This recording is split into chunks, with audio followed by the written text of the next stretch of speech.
If you could please look at the camera. All right, so we actually, I'm assuming we have the multicast going as well.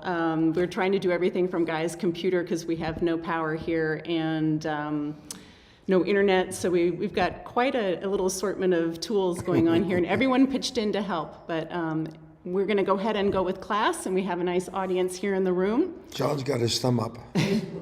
All right, good. We got confirmation that at least we're on Facebook too, so very good. So we're going to go ahead with class. I'm going to turn it over to Guy, and then I'm going to race home, and I'm going to be the host from home, but I wanted to at least get him going and set up here.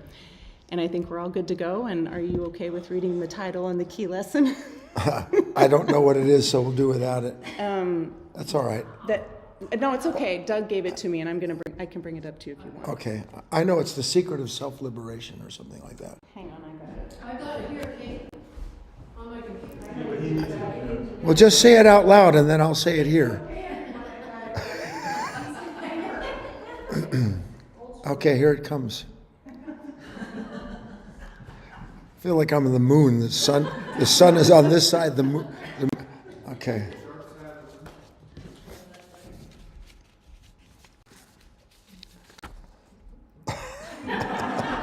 The funny thing is, you can't see what I see. Yeah. Welcome, everyone. We are operating under some very unusual circumstances here in Southern Oregon. It's been extraordinarily hot, and I can only imagine that the power company, in what they would consider their wisdom, creates rolling blackouts or shuts power down where there might be a danger of a fire. And so we're making the best we can with what we have, and kudos to the crew who actually have wired together a bunch of miscellaneous lights and telephones and internet business from a couple places other than here. So there's no telling what's going to happen is the bottom line. There's not, and that's all right. At least we got started, and you'll know what happened if all of a sudden everything goes dark. Because I'm running on battery on my computer, and you'll hear me start talking faster as it gets lower and lower and lower.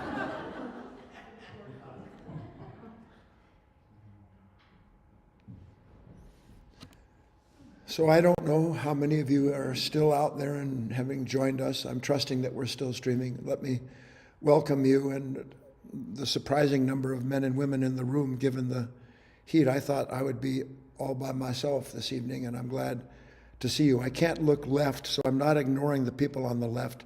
Just that if I look left, I see a circle of light, and it's calling me to come into it, and I'm not going.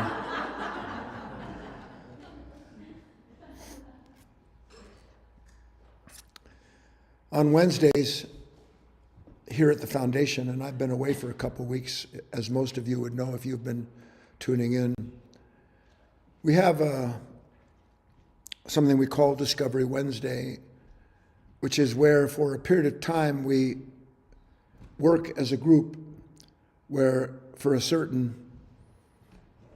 segment I ask the men and women here to be active and contribute to the topic that we have for our study. And it'll be no different this evening, but I don't know what's going to happen. I don't know if we'll have a list, if Eric's going to be able to show something on the screen, or if Kate, or if there'll be a list at all to be seen. Yes, I'm going to go home and do it from home. So I will, we have to wait 5 minutes while Kate runs home. I'm kidding, Kate.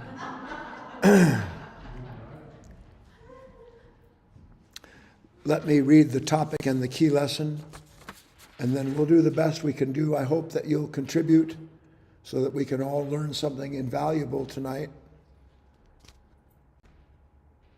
It's strange when I know that I want to present very distinct material, which I do this evening.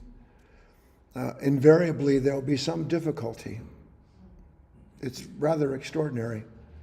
And it's no different this evening. I want to share something with you that if you actually listen, if you actually hear what I have to say, and I know I shouldn't be looking up there, I should be looking directly into the camera, because we don't have a camera going on up there.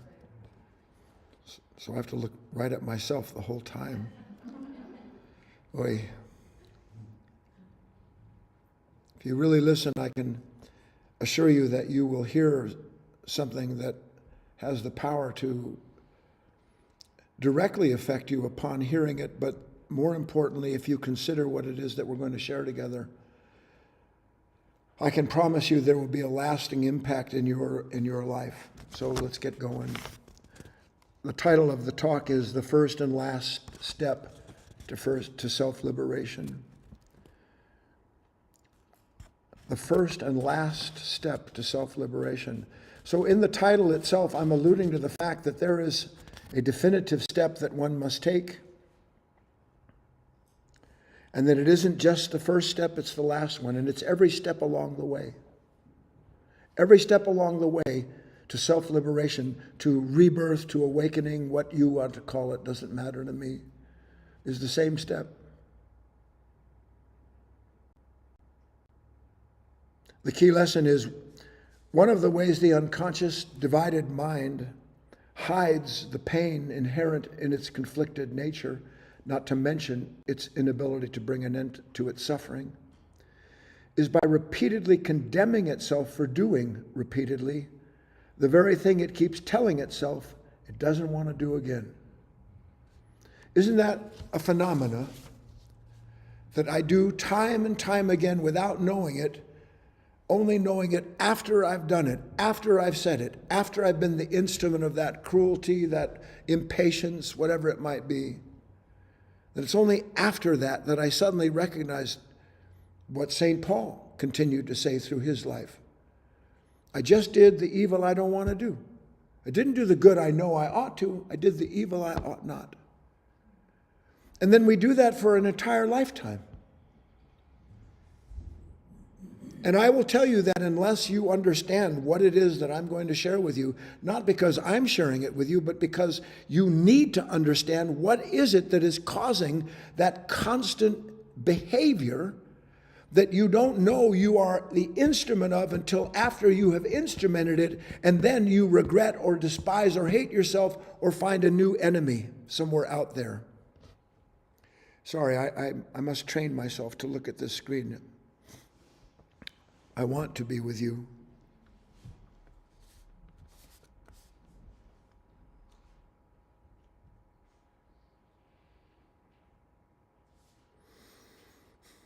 How many of you have been a little bit irritable the last, 30 years?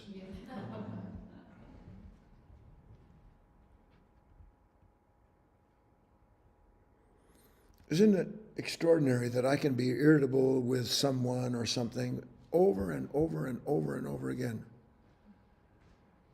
and never suspect that not one good thing has come out of all of that impatience and irritation. Not one good thing. What I have managed to do is to build a body of relationships, if this is true of one, where the resentment does nothing but grow and grow and grow, because anytime you're negative with someone, they're going to be negative with you. And because the image we have of ourselves is that we shouldn't be negative, ideally, then all we know to do is to fester, which is what happens. And when you look at this world and the way it is today, what you are looking at is the spilling over of a certain extent of festering that's taking place in the humanity, where nobody knows what to do with the pain. I mean, really, every talk in a way that I give is simply to help you see, if you're even willing to suspect it. For 10,000 years, you have told yourself why you're in pain. And for 10,000 years, you have heard yourself explain what you have to do about that pain. And then for 10,000 years, you have followed that justification and explanation as faithfully as a puppy does its papa.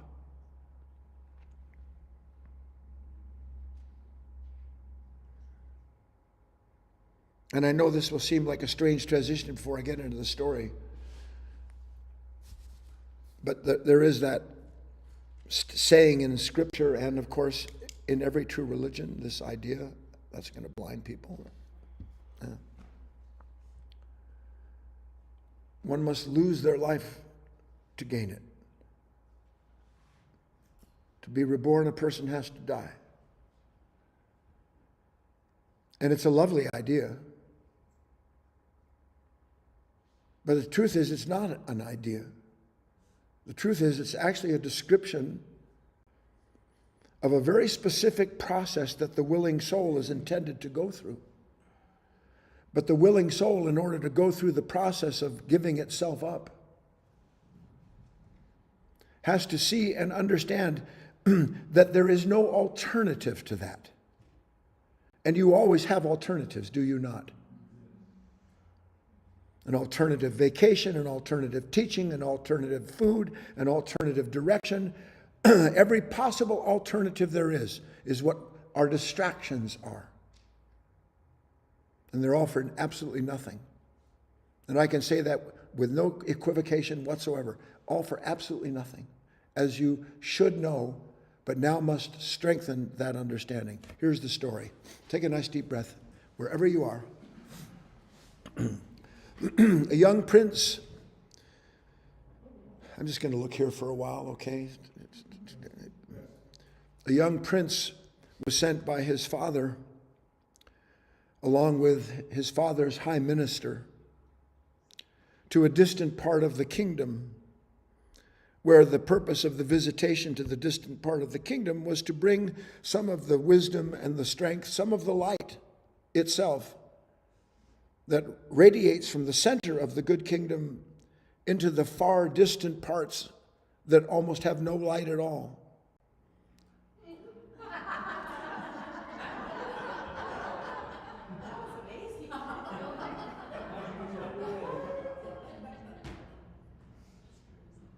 It is uncanny.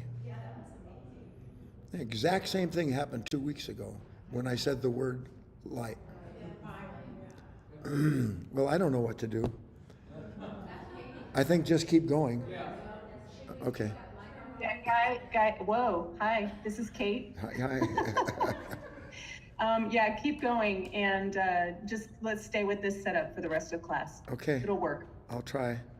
Oh, that's much better. Yeah, I think this is good enough. Look, it's a miracle. We're still here. I'm still talking to myself.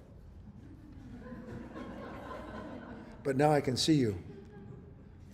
So off they went on this journey. And you understand when I tell stories, as always, that every character, every situation in any story is inseparable from the parts of us. And all parts, all storylines, all characters are in every last story.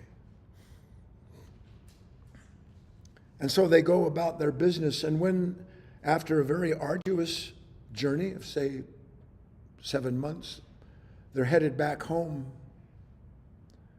the young prince turns to the minister and says, you know, I haven't known how to phrase this question to you, but I have to ask it.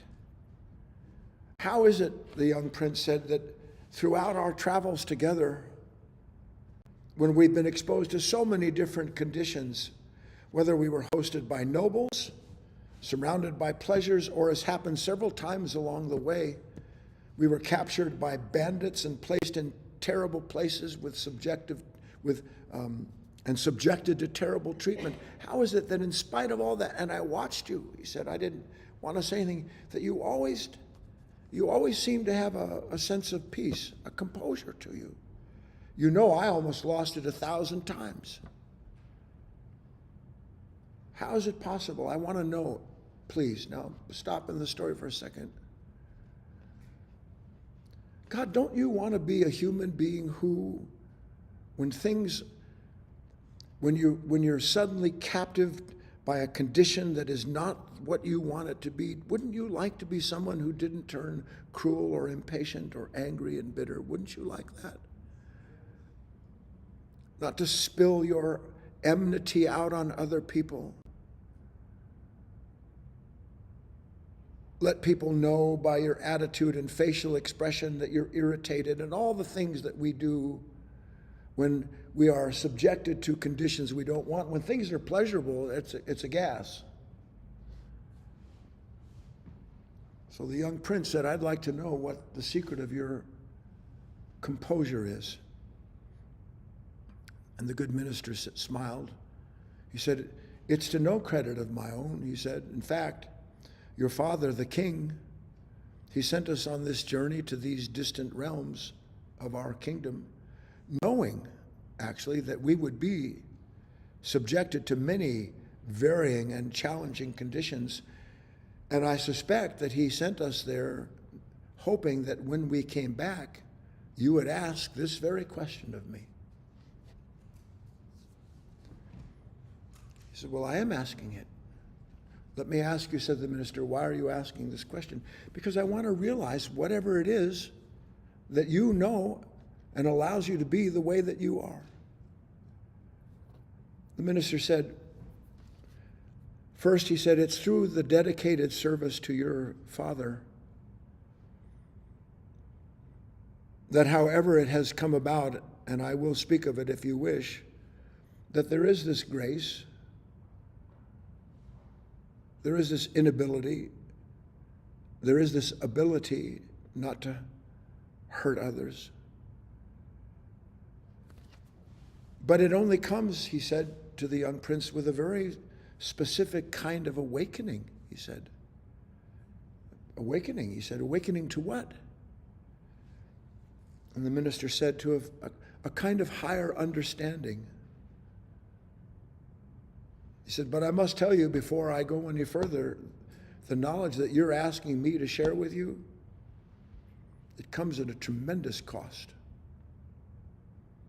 So I need to ask you before I share this knowledge with you, do you really want to know what it is you're asking to know? Because once I tell you, the minister said, there's no forgetting it. And not only is there no forgetting it, but if you try to forget it, you will know a sorrow greater than the sorrow you knew before you heard it. The young prince said, yes, I'm quite sure. I do want to know. And if there's a way to post it, Eric, we're ready to go. Here's what the minister said. It is myself that I suffer, not where I am, nor the conditions unfolding around me. And in much the same way, it is myself that I enjoy. And nothing can change this one great truth that is the secret of self-liberation. Everywhere and all times, I am that I am. It is myself that I suffer, not where I am, not the conditions unfolding around me.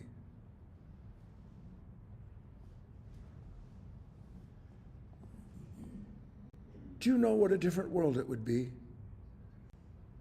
if you weren't just able to quote that, if you weren't just able to say like, yeah, I get it, I understand it, if you actually knew right in the moment of that anger or that frustration or that fear, right in the moment where that depression calls upon you or something says, go here and do this, eat that, run away. The minute that any of that came to you, what would happen if you knew in that moment, it is myself that I suffer, not where I am, nor the conditions unfolding around me. What do you think would happen to a person like that? I'm asking you, what do you think would happen to a person like that? Who would they have to blame? Where would their enemies be? And what condition could they say has caused them to be so angry and violent? Could they do it at all? By the way, this is the meaning of what Christ said when he said, when you pray, go into the closet and pray in silence. He was saying, you must begin, if you want to know anything at all about liberation, to understand, and now I'm going to make a segue because I said it in the talk, that wherever I am, regardless what is happening to me, I am that I am. I'm not what I am because of you. I'm not what I am because of what I have. I'm not what I am because of what's going on around me or even what's going on within me. I am that I am Meaning, in that moment, there is only one thing, one person, one condition there. Not me and the condition, not me and that circumstance, not me and that conflict, not me and that regret, not me and my enemies, not me and my appetites. None of that. All of that is nonsense. Sorry, I keep forgetting to look here. It's utter, sheer nonsense. And until we actually understand it is utter, sheer nonsense, all that we can be is human beings who, in the moment when things get tough, the only thing that we know to do in that moment is to what? And listen, I can't take a lot of time to explain this, is to drop into the unconscious fall deeper asleep into a nature that by its reaction and resistance to what is being brought up and revealed about itself must create time, must create a distance between itself and the darkness that it wants nothing to do with, that it blames on everyone else around it. Do you understand that? Time when I won't be this anymore. I'll get this handled. I'll get through this. I'll make a lot of money. I'll become popular. I'll finally rise above the rest, and somehow I'll be recognized as someone special. You fill in the blanks, and whether you know it or not, that is the basis of almost every action that you take. Always looking for a time and a place where you will feel relief, and never suspecting that in all of your life you have never found the relief that is promised to you in time, because there is no relief for the time nature. There is no relief for a divided mind. That's what a divided mind is a time nature. It forever creates within itself the condition it doesn't want to be in, and once it's clear that the condition is outside of itself, then it knows the distance and the time it's going to take to reclaim itself the way it imagines itself to be. Everybody following me? Can that be true? Can it be true that it is myself that I suffer? No matter where I am, no matter what the conditions are, there is only one real source of this pain.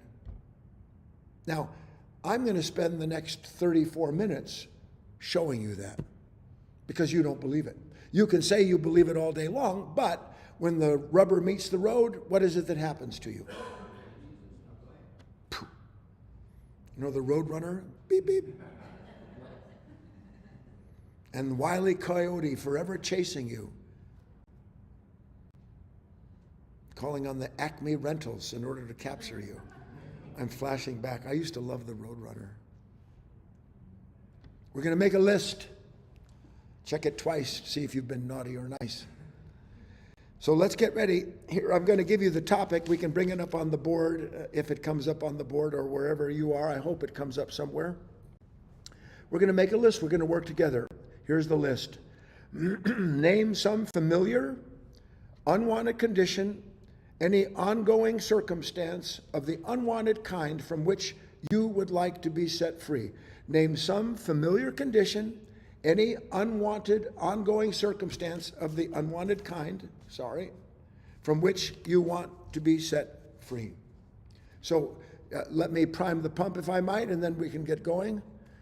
How about, I would like to be free of this uncertainty. No matter what it is, I'm not just uncertain about my security and my health. If the truth comes to light, everything that happens that isn't the way I want it to be makes me uncertain. And I'm in a constant uncertain state. And if I'm in a constant uncertain state, then I would like to be free of my anxiety, because you cannot separate anxiety from uncertainty, can you? They go hand in hand in whatever it is. I'd like to be free of the pain of the past. I tell you what, I'm not even aware of it, but the pain of the past,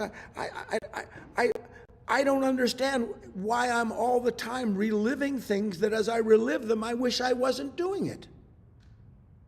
I'd like to be free of this painful relationship that I have with my mother and my brother and my sisters. with the people I don't even know. I'd like to be free of my painful relationship of judging the waiter or whatever it might be that I'm constantly doing wherever I go. There's always some kind of separation and suffering inherent in my relationships. I'd like to be free of that. Now, I went through 4. Let's get you involved. And out there, I don't know if we can do that. Let me get the old chat up here if I can do that. We're really on kind of unknown ground here, so bear with us if you will, because we don't have, well, we got power, but it's too late to shift. Over to you, Barbara. Fear of the future. I would like to be free of fear of the future. Who else? Ellen. Free of feeling I'm not enough. That's a big one. I would like to be free of the fear that I'm not enough. And coming in on the board, I'd like to be free of the ridiculousness of myself. I'd like to be free of my past, says Douglas. Julie, I'd like to be free of self-concern. Isn't that something else? I'd like to be free of the constant thing. I'm always trying to maintain an appearance.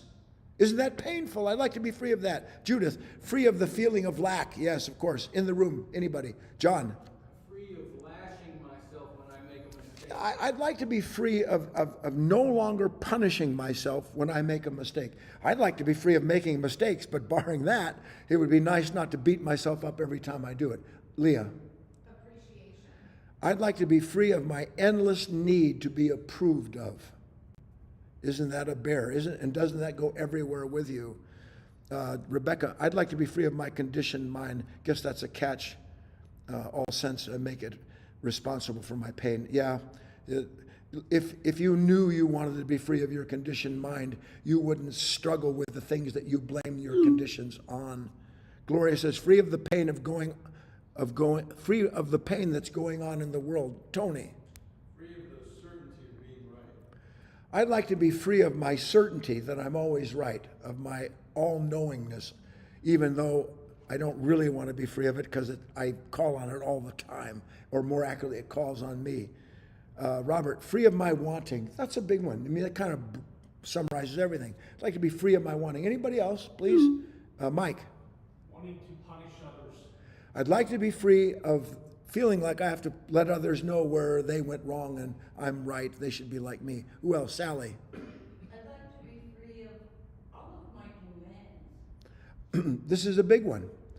I would like to be free of my incessant demands that not only do I place on life, but that go with me into every place before I even know it.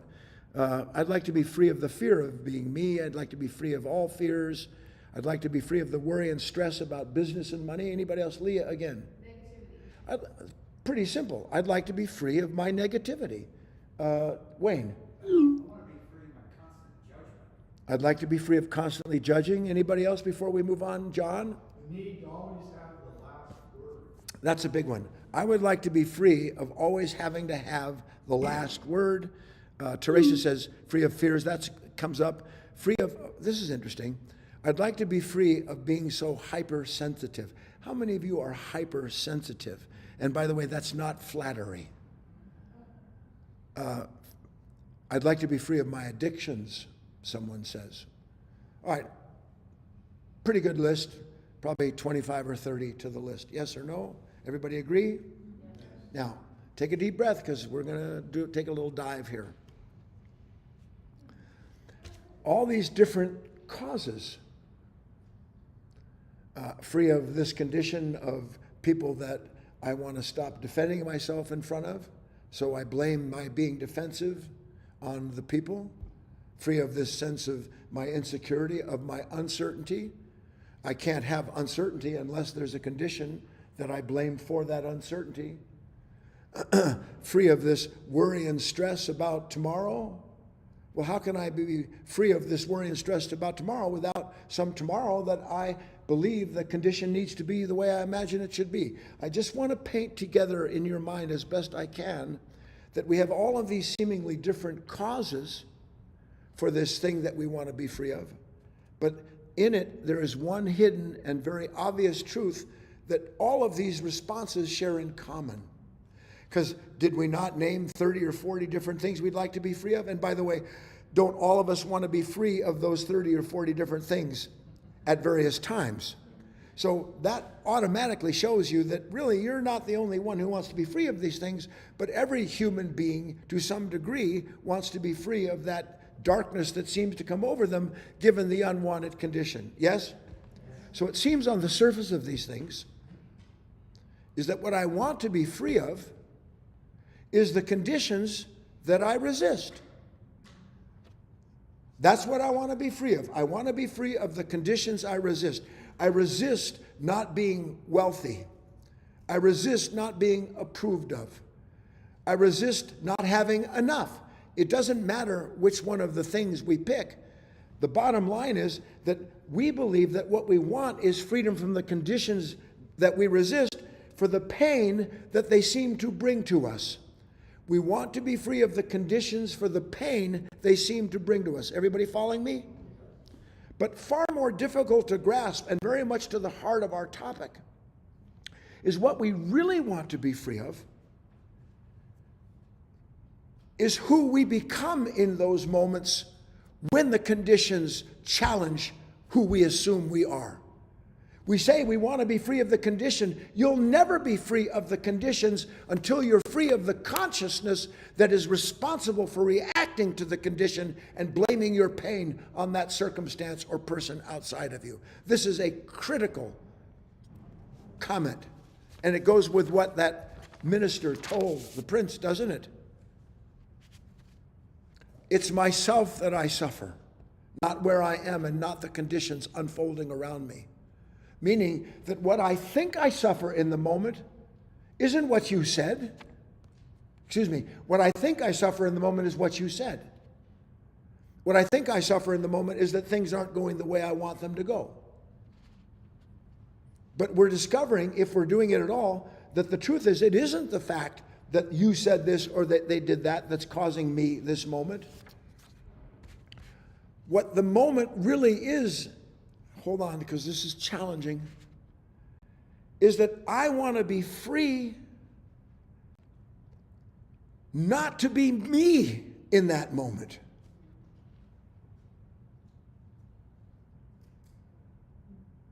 We think I want to be free of the conditions that makes me have this experience. But the condition can't make you have an experience. The condition is simply a form of activity that awakens what is passive in this consciousness and brings out of that consciousness the dormant, sleeping content of its own past, its conditioned nature. And so in those moments when I don't say, I don't want this, what I'm really saying is, I don't want to be me right now. That's why I have to change the circumstances. But I never think to myself, I don't want to be me. I always think, you shouldn't be you. Isn't that true? I'm sitting at home and I'm frustrated. I'm in my car and I'm angry. I'm impatient. I'm on the phone and I've got problems. The mind instantaneously separates itself from the me that's having this unwanted experience and says, if it weren't for that condition, I wouldn't be feeling this pain that I'm feeling. And what we need to see is that the reason we're feeling the pain isn't because of the condition. The condition is revealing the pain that sits in that conditioned nature, demanding that life be the way it wants it to be. Imagine my pain is because I don't want to be me. How is it possible that I don't want to be me? Am I not me? Have you looked lately?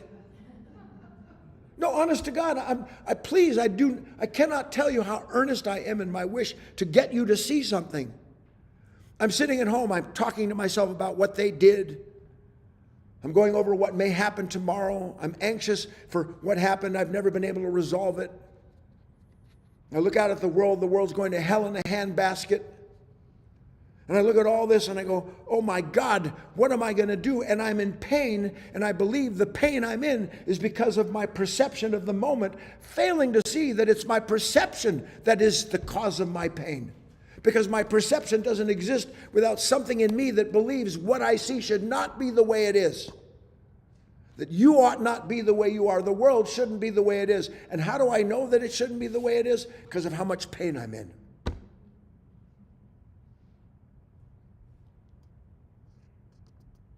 unconditional, constant reliance upon a conditioned nature that never stops insisting that if I'm going to be okay, if I'm going to get past this past, if I'm going to get to a future where I won't be afraid, I'm going to have to bend this moment by my iron will.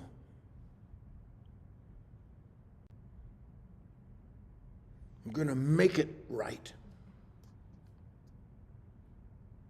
And if I can't make it right, then I'll go someplace and I'll find someone or something and they'll explain to me how I can make it right. That's what I'm looking for. Anybody, please tell me what's wrong with my life and how to find abundance in all of the conditions that have never given me the security I want. That's everything the world sells you. It never tells you, because you see, if the world tells you what I'm telling you, it's not going to get any money from you. I'm telling you that the only thing that's going on when you're in a moment you don't want is that you can't stand the experience of yourself in that moment. And that's the story. Say, I'm frustrated with this person, with this situation. You're not frustrated with that person in that situation. What you're frustrated with is that there's a part of you that demands that everything line up exactly the way you've imagined it. And if it doesn't line up the way you've imagined it, then shame on that moment. And I've got to bend that moment back into the shape that it must be so I can feel good about myself again.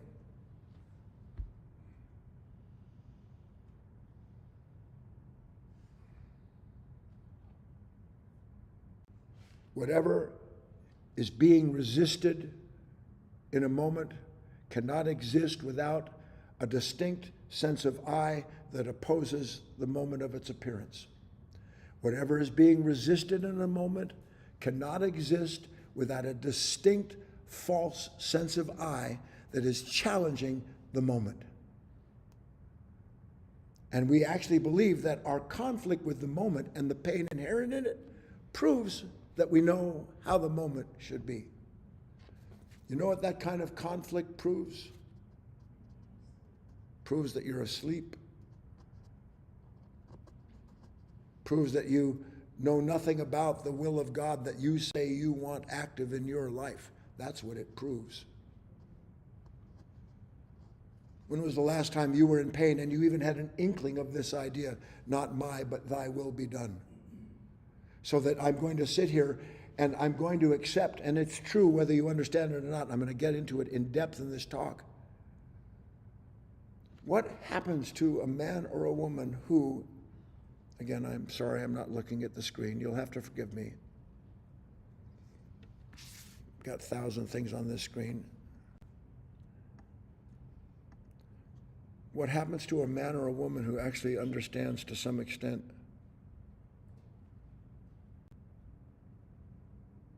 I can't do a thing about my suffering?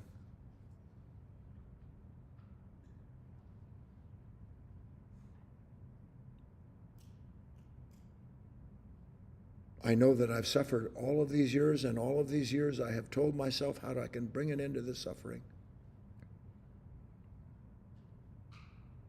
And the last thing that occurs to that unconscious nature is that the suffering it's trying to bring an end to, it first creates. It isn't you that creates it. It is this consciousness of humanity developed over thousands and thousands of years, increasingly divided and increasingly dependent upon the passage of time in order to bring an end to the torment induced by wanting and not wanting, endlessly.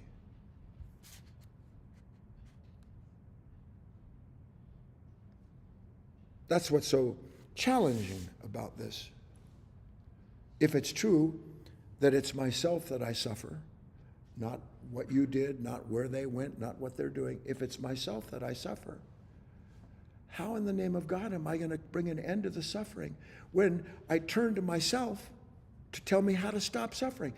I have something in me that tells me, listen, you're not supposed to feel like this. Don't you? You're not supposed to feel this way, Guy. You're not supposed to be all upset and angry. You're not supposed to be having fights and irritations, and you're not supposed to be like this. And I listen to that thought, that feeling, as if it's the voice of God itself, because to me that is the voice of God, a judgment upon myself produced by a consciousness that's produced the condition it's judging.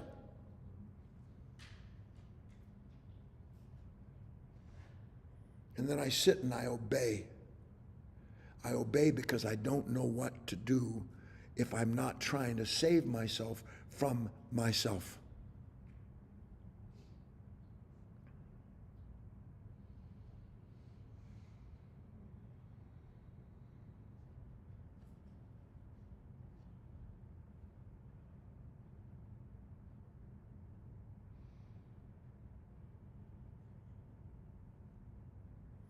I'm pausing because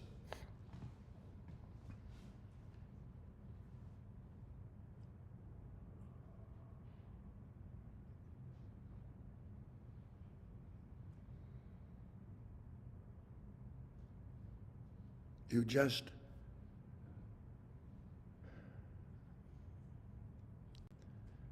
don't see.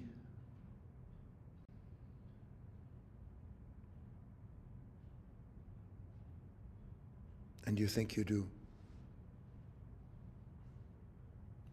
Attitude about what you don't want to hear proves the falseness of the attitude, not the truth of it.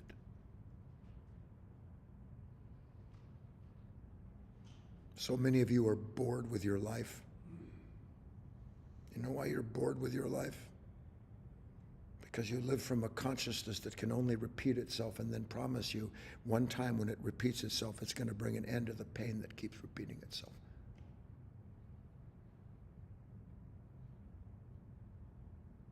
I'm talking about what happens to a mind when it realizes the only choice it has is to begin doing the last thing that it ever wants to do, which is to not find reasons for its suffering, but to go beyond the reasons it has for its suffering to discover the source of that suffering. And the source of that suffering is this sleeping mind, this unconscious nature, this flesh, as Paul would call it. But flesh isn't this body with its appetite. This flesh is the instrument of these powers and principalities, of these governing forces that a human being has no idea operate in their life moment to moment to moment. To see if we are willing to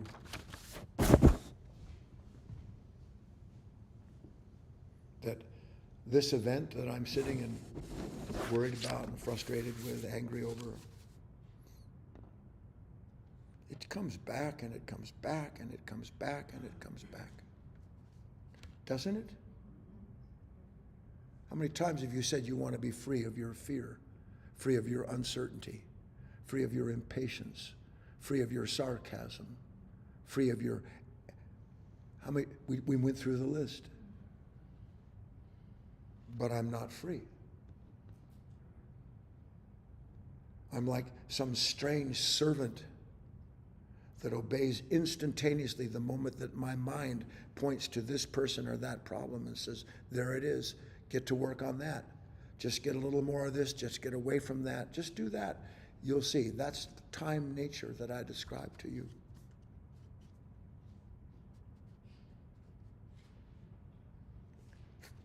Do you ever get frustrated?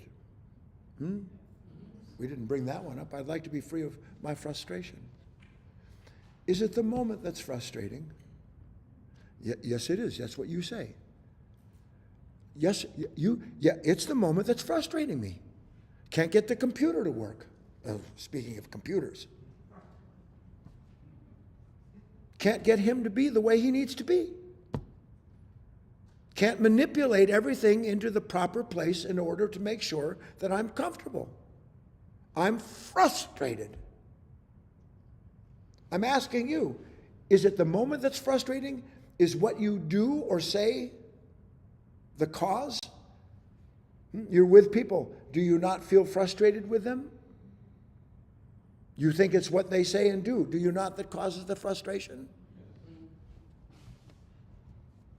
Or is the frustration that there's something in this consciousness that has already determined how everything should go? Isn't that the real source of the frustration? So that the pain in the moment isn't because the moment's doing what it's doing. The pain in the moment is because I know what the moment should be doing, and when it doesn't, I know what I need to do in order to get it working out again. We cover this 1,000 different ways to produce the same understanding. Have you not seen it? Yes or no, how many of you get impatient with others? When you're impatient with others, what happens? Is there not somewhere underneath this, leave me alone? Yes or no? This isn't the right time for that. Yes? Why now? Any other time that this would be a good time. And yet it's always like that. Isn't it?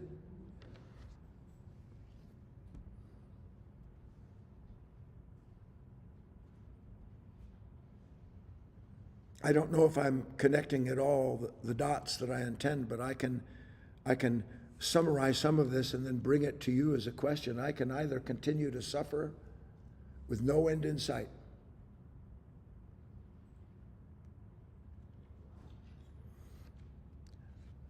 your suffering always has an end in sight when it appears. Cynicism is the gradual growth of a crystallized consciousness that realizes it doesn't know how to bring an end to suffering. Therefore, everything about this life is bleak and dark. But for most of us, when we start suffering, there's always a little plan being hatched in the background. Always some kind of thought going on. And there is always some familiar line of thoughts and reactions with their associated blame, telling me, this is a big one, if you just get through this one, just get through this fear, just get through this sense of inadequacy, just get through this moment of wishing to God the moment weren't the way it was. Because if you just get through this, the old saying, the light at the end of the tunnel. Isn't that saying that there's a light in time if I can just get through the time I don't want? Does the time I don't want exist without the self that has created it through its wants? The time that I don't want doesn't exist without a me that wants another time. I'm not just spouting out some word salad. So I can either continue to suffer. Who? Come on. I can either continue to suffer. You think my husband, my wife, my family, my government, my religious problem. I can either continue to suffer my addictions. And what I've been trying to get you to see is that I can either continue to suffer what? Myself. I can continue to suffer myself, which always has more suffering in it because the self is always telling me there'll be a time when you won't be going through this, or I can do what? I'm bringing this to a close. Or I can do what? Hold on. I can decide once and for all, one of us has to die. One of us has to die. Because I can't go on being someone who continues to be angry and upset and unhappy because of conditions when I know it's not the conditions that's causing the pain, but a consciousness that I'm so identified with, I've never even considered the possibility that that's not I.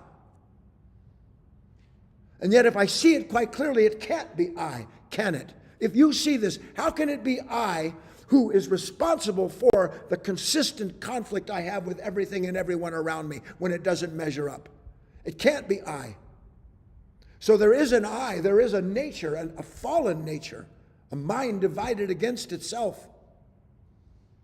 that has no idea about itself whatsoever. And because I have no insight into that mind, I have no idea what to do with what it is always doing to me, which is saying, here's the problem, here's the fix, get busy, you'll be free downstream. There is no downstream for that consciousness. Meaning, there is no me as long as I live from the downstream it promises. Remember, I started this talk by saying, I'm going to explain to you what Christ meant when he said, you must lose your life to find it. I'm describing it to you.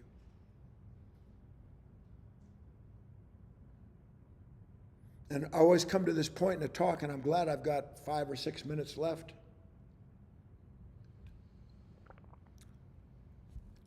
Because everybody always asks the same question. What am I supposed to do?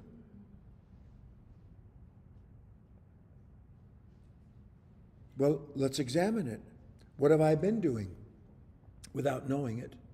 What have I been doing without knowing it? Suffering unconsciously. Every thought about tomorrow that'll be brighter and better belongs to a self that's bitter and dark in the moment. Every anger I have towards someone, some situation that still hasn't settled that I'm hoping will, doesn't exist without something inside of me that sees how it's supposed to settle, how you're supposed to be, and that if you could just be like that, I'd be free, and I'm not. What happens to a man or a woman who understands, as I'm trying to get you to understand? Blame doesn't just create time, it is a creation of time. And God, the divine, our relationship with it is intended to be in a timeless relationship. And what would that timeless relationship be? What did the minister say? I am that I am. Don't make something big out of it. Don't, I am that I am. No, I am that I am. And I'm in pain. And I am angry. And I am afraid. And I am greedy. And I am ambitious. And then to understand that all of those things that say I am this is just a momentary expression of an unconscious nature trying to bring you into judging yourself so then you can imagine who you will be when you're no longer who you don't want to be. You will never be who you don't want to be as long as you don't want to be it. You will never be who you don't want to be as long as you don't want to be it. I tell you, you could contemplate that for 1,000 years. And you would just begin to understand the nature of unconscious resistance, which creates and continues everything that it doesn't want. The more I don't want to be angry, the more angry I will be. Because I believe there's someone there who shouldn't be angry. So I'm always in conflict with that nature. Are you not always in conflict with yourself when you do things that you know you ought not do? But you're not in conflict prior to doing it because you're aligned with the consciousness that says, here's the answer. And then you do what it tells you to do, and then it lands on you with both feet, or it judges and hates someone else for making you do what you shouldn't have done. No one makes you do what you ought not do. You live from a consciousness that has convinced you that you must make yourself according to the image it prescribes if you want to get through the pain of an image in life that's challenging you in that moment. And you have to see that. And again, I'm 5 minutes, 3 minutes. What am I going to do? All I've done my whole life is unconsciously suffer. When you hate someone, you are unconsciously suffering. When you blame someone, you are unconsciously suffering. When you are hoping that tomorrow is going to be a better day, you are unconsciously suffering, whether you see it or not. Because when you, for instance, hope that tomorrow is going to be a better day, I know, well, what am I going to have left? Well, let's look at what you've got. When I hope tomorrow will be a better day, I'm looking at an image of a better tomorrow, aren't I? And what is it that I'm suffering from in this present moment other than the image I had that I just arrived at didn't play out? And now I hate the moment that I imagined. You can't serve two masters. You'll love one and despise the other.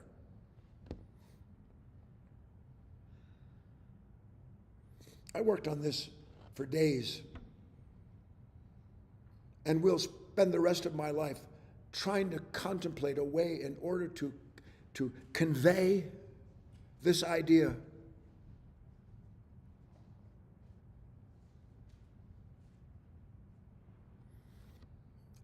The only pain I have in this life, psychologically speaking, and ultimately even physically, is because there is a will that I know not in my own nature. And that will cares not for me, only for the continuity of itself. And until I know and see that will with great clarity, this nefesh, this animal soul, till I know that with great clarity, I will be the unwitting servant of it. And when at last I understand, I can't go one thought farther. I can't take one more thought towards why I'm angry. I can't take one more thought about tomorrow. I can't do it. Not because I don't want to. Everything in me wants to do that, doesn't it? But I can't. Why can't I? Because I've seen for a fact from myself that every thought I take for tomorrow is the pain of today, is the pain I will find tomorrow. When I take thought for tomorrow, I'm identified with something my mind tells me is going to free me. And my mind, your mind can't free you. But there is another kind of mind. There is another kind of awareness. And if I understand that, one more pass at this.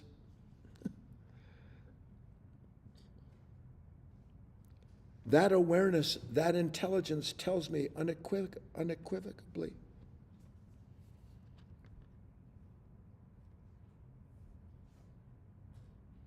I cannot do anything but agree to consciously suffer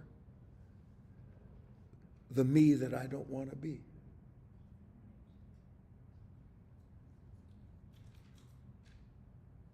Now, I know and suspect strongly that most of you have not reached that point where, with total clarity, when you start to suffer, you understand that that is all that I am. I am that I am in that moment. And if I would remain there, then I would learn something about the nature of the suffering, instead of that suffering telling me the nature of what's causing it. And that's a sea change, isn't it?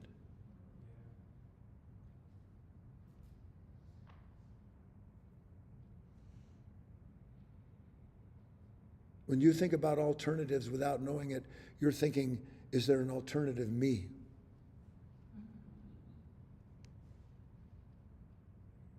Is there? Well, you can say no, but every time that something comes up, there'll be an alternative you giving you an alternative plan to arrive at the end of an alternative pain, because you believe the pain is there's an alternative to it.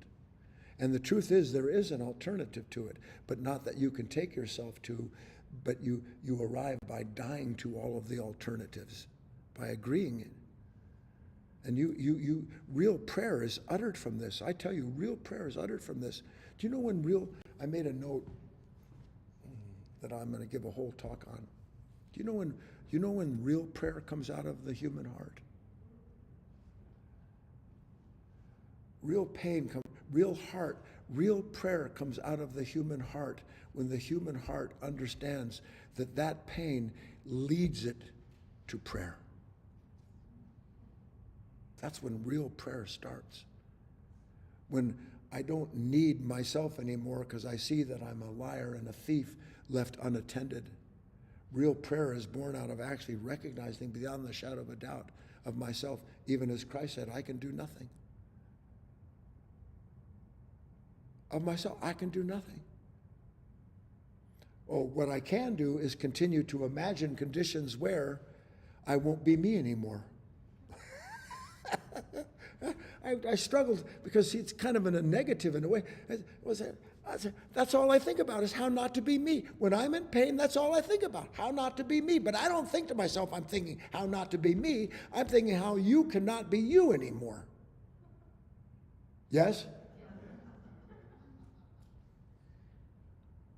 I can't not be me. But I can see me. And in seeing me, there's separation between this unconscious nature and the awareness that reveals it. And in that moment, there is another I present. And that I understands that it is in proper relationship with the awareness that revealed that truth. And in that truth, I am liberated to a certain extent from not wanting to be me, because I find another me, one that isn't in time, and one that waits for me to see and to realize it and welcome it into my life. Let's take a break. I don't know what's going to happen. I don't think we actually take a break. Katie, what happens now? You can come on.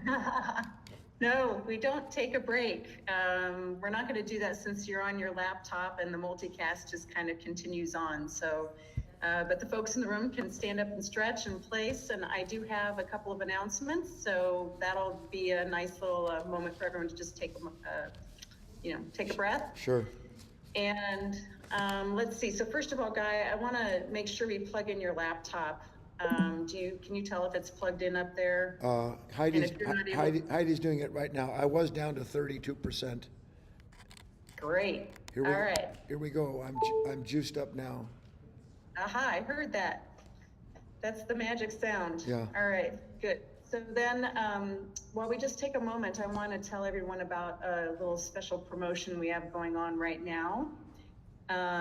We like to offer, every month or so, we like to feature a product in our store. And this month we are featuring To Touch the Timeless Mind, Make the Million-Year Leap in Human Consciousness.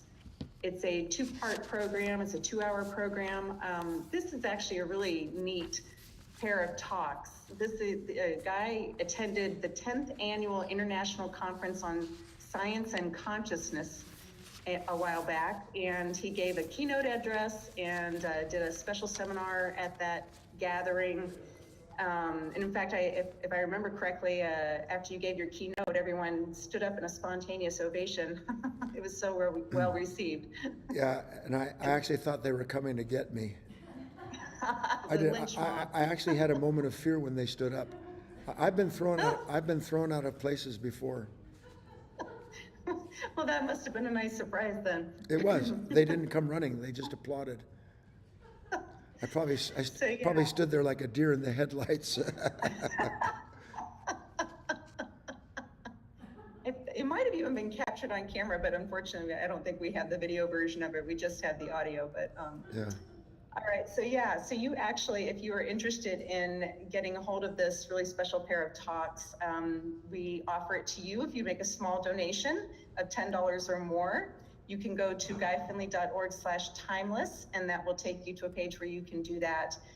It's just a great way to help support the foundation and help us keep these classes going and help us work on, things like backup plans when the power goes out and we need to figure out the equipment that we're going to need if this happens again, et cetera, et cetera. So very practical stuff. So we appreciate any donations that you are able to give. And again, it's just $10 or more, and you'll get immediate access to those talks. So if you have any questions, just reach out to us on our website. Turn the light on. All right. You ready to go, Guy? I think we're ready to just jump into the Q&A. I'm as ready as we can possibly be.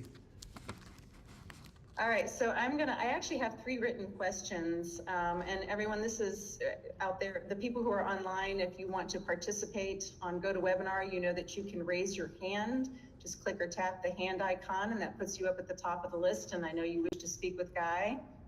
If you're on Facebook or YouTube, I'm trying to monitor those, but sometimes it gets challenging when we have this sort of a thing happen where we're not in our usual setup. But you can also send a note in the chat area there, and I'll try to grab it. You can also send an email to support@guyfinley.org, and that comes to me as well. And then if anyone in the room wants to, is feeling, just bursting to come up and say something, you would just need to go up and stand like right next to Guy and talk, into his laptop so that it gets picked up on the webinar.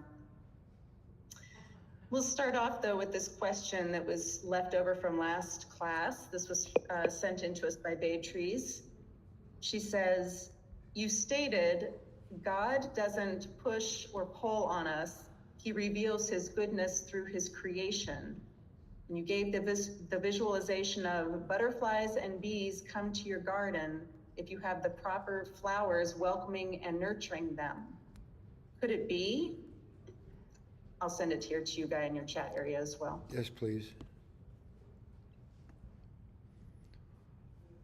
You stated God doesn't push or pull on us. He reveals his goodness through his creation. You gave, assuming me, the visualization of butterflies and bees come to your garden. If you have the proper flowers and welcoming and nourishing them, could it be?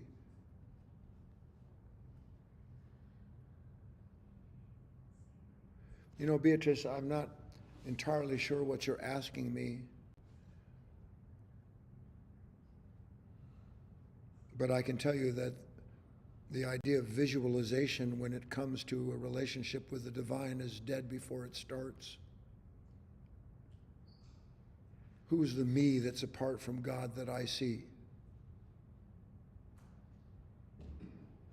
Who's the me that's apart from the love that I say I have? Love is not divided up. And if you grow flowers and whatever it is, meaning if you try to grow these things, you will grow them in your own image. We don't see it because it's so hard to understand to this mind. You and I are never not in the celestial garden. Never not. There's no moment when some form of light isn't striking you. There isn't some moment when something new is being created. There isn't some moment when something isn't dying. And there isn't some moment when something isn't being reborn and perfected through that process. Love is a word that describes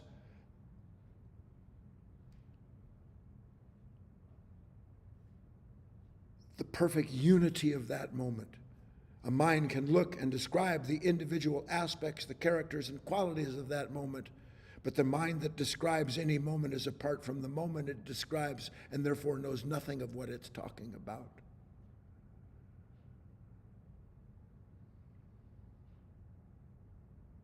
We want to think.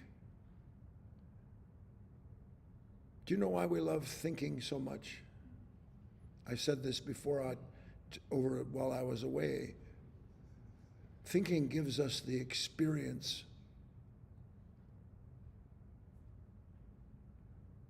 It creates experience for us, thinking does.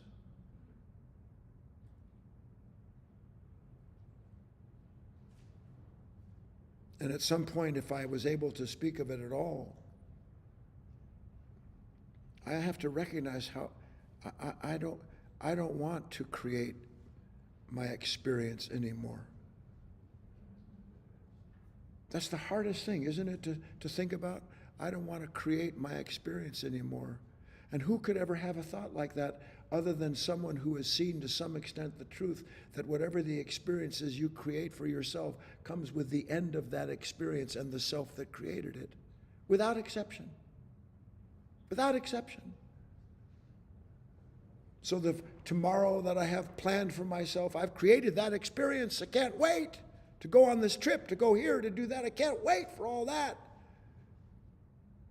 And then I find out the experience I created for myself is nothing like I imagined it, or at worst, it becomes something I wish I hadn't imagined. Now I have to pay for it.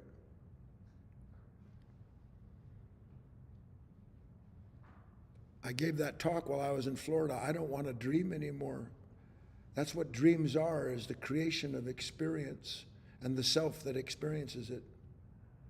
Where what we're talking about, what happens when a man or a woman goes far enough into this, they realize it isn't the creation of experience. I want the experience of creation.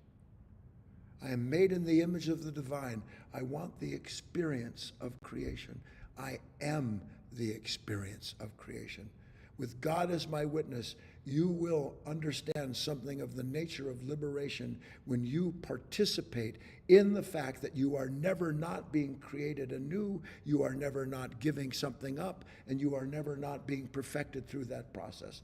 It is what it means to be created. In the beginning, God created the heaven and the earth. That did not mean there was a point in time where something divine brought about some matter and manifested it. It means there is always that moment taking place because it is always the beginning, but we're never there. We're never there because we're already at the end of something, avoiding it, or imagining a beginning to come where we'll be free of the end we just met that we don't want. On we go, Kate. All right, I have a question that came in from Jill on Facebook from our last class, and I'm bringing it in here. But before I do ask that, it's a very short question. There are no hands up, and we have plenty of time. We have about 20 minutes, so if there's anyone who wishes to speak with Guy, go ahead and raise your hand now. And I do see good, Robert. Oh, okay, a couple folks have, that's great. So first I'll just throw in this question from Jill. She says, resistance is all negativity? Question. There's natural resistance, Jill. Trees naturally resist the wind. They naturally resist the wind because it strengthens the tree. For every action, there is an equal and opposite reaction. The opposite reaction in nature, in all things matter, is a form of resistance. So that resistance is the effect of an active force. That's not negative. Where resistance becomes negative is when it becomes identified with. When I have a reason why I'm angry, a reason why I'm resisting this, that's when it becomes negative. And that's when we become lost, by the way, in it. So resistance is negative when I am identified and blaming the condition for the conflict I'm in. Resistance, Jill, write this down, is negative identification. Resistance is negative identification. Think about what happens, Jill, when you resist a moment. I talk about this all the time. People are always saying, I wish I was free of that. I wish that hadn't happened. I regret this. I resent that. Where's your mind when you're busy doing that, other than on the very thing that your mind has brought up and now resists its own conclusion? Then you're in that trap. On we go, Kate. All right, we're going to bring Robert into the discussion. I'll unmute you, Robert. Go ahead.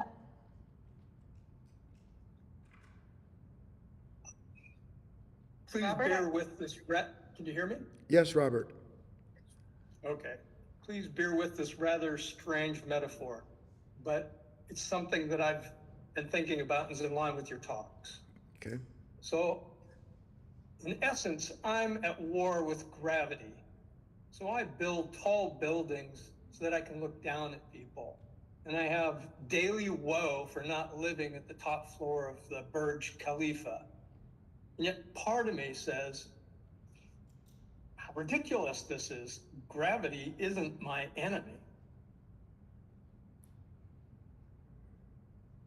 Okay. Yes, no, gravity is not your enemy. But if I think, please mute him, it's echoing. Gravity is not my enemy.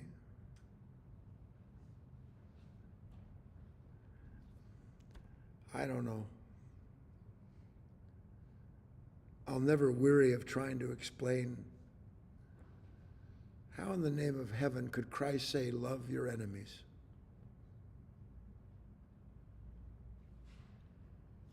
How is that possible? I'll tell you how it's possible. When you understand that what you call your enemy is a mind that has called into place someone or some problem to blame for its pain. When you understand that everything is, as I've said 1,000 times, an act of revelation.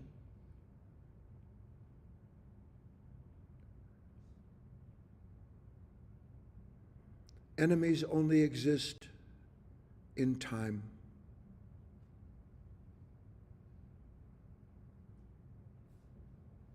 Time is what happens when the mind divides itself up from the moment it blames for its pain.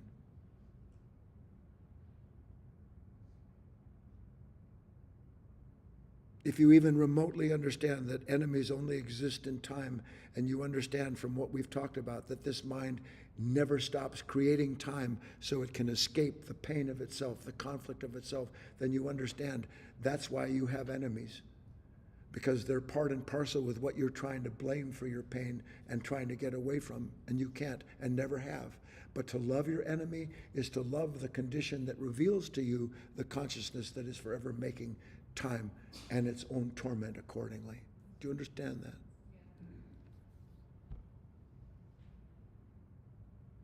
I know it seems difficult to grasp. I'm looking at this thing. How could there not be an enemy? You know how there's one day not an enemy? You die to the enemy maker. That's how one day there's no enemy. And it is love that teaches you to die. Love teaches you to die to the enemy maker. You die to yourself. One of us has to die. You have to choose which one of us it is that has to die. God cannot force that upon you, never would. Free will, that's what your will is to choose which will be sacrificed and who will make it. That's what free will is. There's no other free will. And your education spiritually is to help you make that determination through the awareness and the intelligence that it grants, so that you understand the right choice in the moment. On we go, Kate. All right, Namita has her hand up, so we'll go to Namita next. And then we have a little over 10 minutes, 15 minutes. So please do raise your hands if you want to speak with Guy. Let's go to Namita. Hi, Guy. Hello, Namita. It is so strange that you're talking about this. Just yesterday, I was just sitting down, and from your talks, it's becoming more and more clear that, I am Namita is a problem. And I was trying to see, why is it that I'm not willing to die to myself? And I was just sitting down and trying to see what it is that's coming. Why is this happening? Why am I not willing to die? And then I was just quiet, and I just noticed that there's something. It just pulls me, it's like a force that just brings me back to Namita, or things Yes. on the outside. Yes. And I cannot put my finger on what it is, but it's not positive or negative. Like, I don't Correct. have any particular desire Correct. or anything, but there's something deeper than I can know. Yes, Namita, this is what you're saying is indicative of your interior work, which is great. But I just would say something, again, to clarify something that our mind... Do you understand? Truth is beyond imagination. What is timeless is beyond imagination. You imagine what timelessness is. Timelessness is the absence of imagination. That's what timelessness is the absence of imagination. And all I know is my imagined self in time who will be free in time. That's all I know. So for me to consider what it would be like to be timeless, it's impossible. This consciousness can't grasp it, and it's not intended to. This I will add. Whether it's wise to add it or not, I don't know.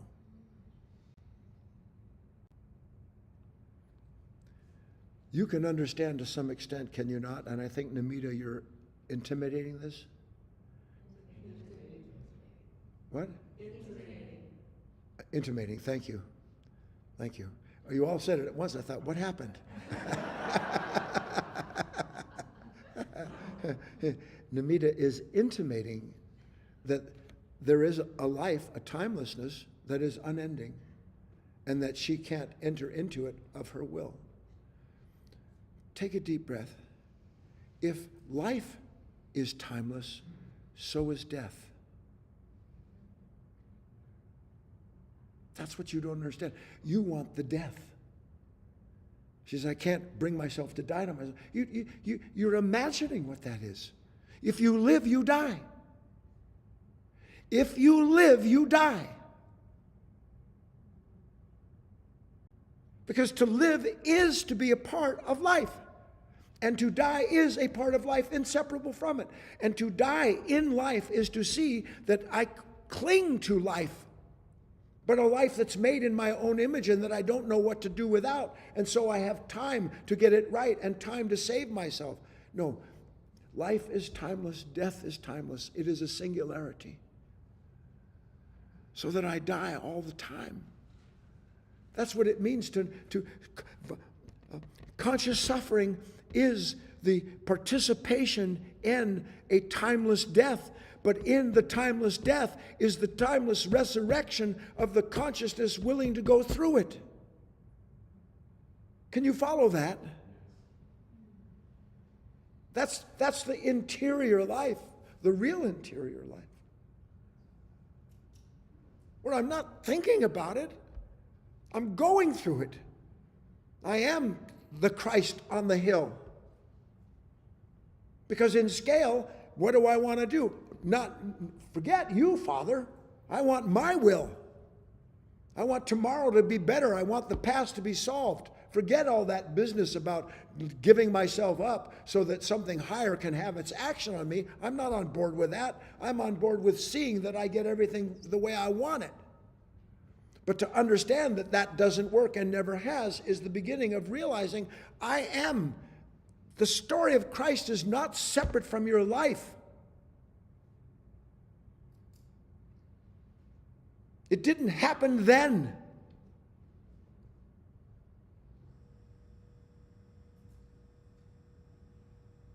It is happening now. And I have to decide. But I can't make the proper decision as long as I believe that I'm the one who knows how things should be. On we go, Kate. If there's an on to go. I have two very short questions. One came in from Julie. Let me send it to you here. She simply asks, so am I the depression? Only when you don't want it, be it.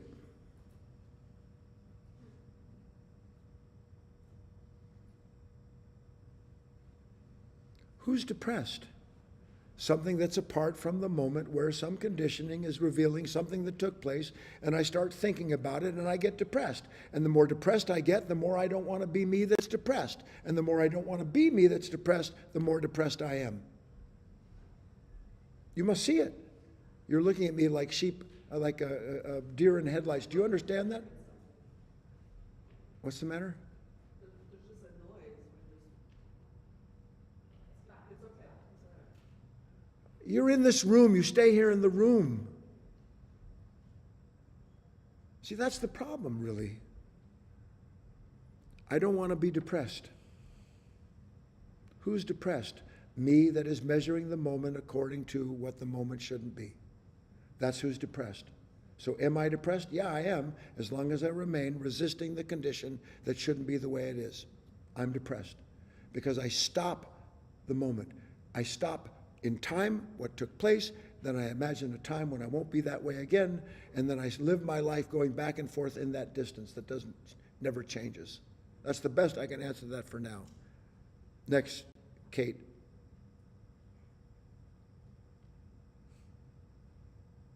All right. Does Heidi also want to speak or something? Do I see Heidi there? Yeah, she does, but I want to deal with online first.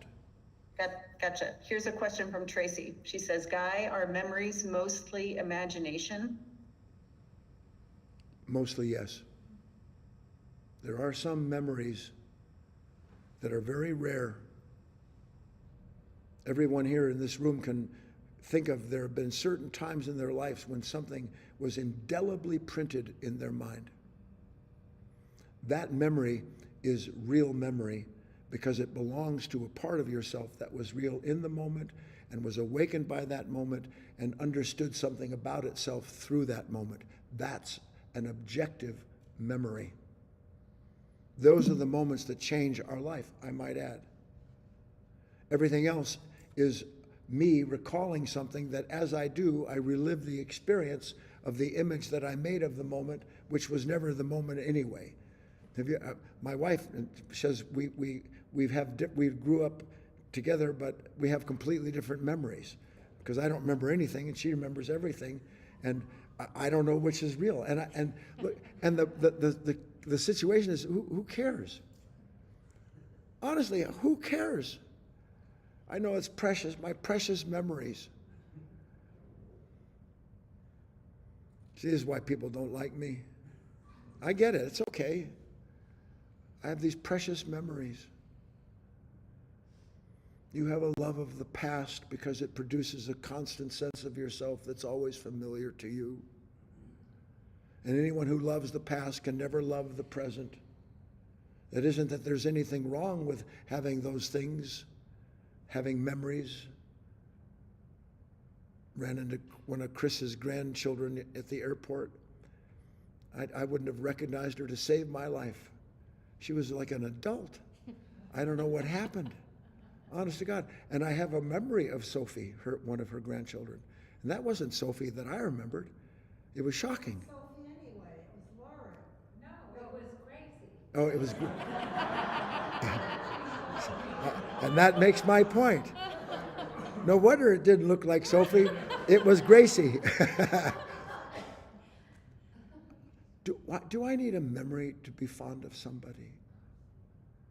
And how many times have I had a memory of somebody that's gotten in the way of realizing that the person I remember is nothing like what I remember? You have to see these things. I can't do it for you. We'll have Heidi's going to scare me. There she is. I just wanted to say that I loved the talk. I thought it was pretty clear that I've been given a shovel to dig new ground. When you said, what's the one thing you want to be free of? And we all, rattled off, I want to be free of this, I want to be free of that. And the key idea was, and yet you turn to that constantly for relief. Yes. And that's the problem. I don't see, Heidi doesn't see that she turns to the thing she knows is the problem to solve the problem. Exactly. So anyways, I just wanted to reiterate that because that's where I want to work next. Yes. It is myself that I suffer. But the self that I suffer isn't me. It is myself that I suffer, but the self that I suffer is not me. It is a conditioned consciousness for 10,000, 100,000 years, conditioned, where every form of hatred and violence and conflict and greed and ambition is seated deeply into that consciousness, and it creates the conditions that it then doesn't want out of the content of itself, and then it struggles to change the condition, failing to see it simply reincarnates everything about itself with everything it does to escape itself. Do you think we learned something tonight? I hope so. And good job, Katie, Eric, everybody that managed to get us through this breakdown in our power. Here we are. Katie, I'm done. I don't know what happens now. I think I turn it over to you. No, you just stay right there. All right. I'm going to just have some very brief closing announcements here. Okay. All I wanted to say is that everything went fine. It went smoothly, and our multicast went out to YouTube and Facebook as well. And so everything will get posted up to our replay channels per the usual. Amazing. So you will find the replay in all the normal places if you wish to go back and watch again. And just a reminder about our schedule, we will have on Friday our student study group. So at 7 p.m. Pacific time, we will have 2 longtime students give talks. And then we'll have an open discussion with all of you. It'll just be an hour-long class. It's a great way to end your week. And then a great way to start your weekend is to join Guy for his Insight Timer class on Saturday morning at 8 a.m. Pacific time. And apologies, I don't have the title right in front of me, but do join us for that class. And again, on Sunday for our Letting Go series, 9:30 a.m. Pacific. And one last thing, if you want to get a hold of the Timeless Mind talks that I mentioned earlier in the broadcast, you can go to guyfinley.org/timeless and make a small donation of $10, supports the foundation, and you get something in return. And I think that's it. We'll just wrap it up for tonight and see you all later. And so Guy, you can go ahead and turn off your GoToWebinar camera and mic, and I will end the multicast. Okay, hold on. Thanks, everyone.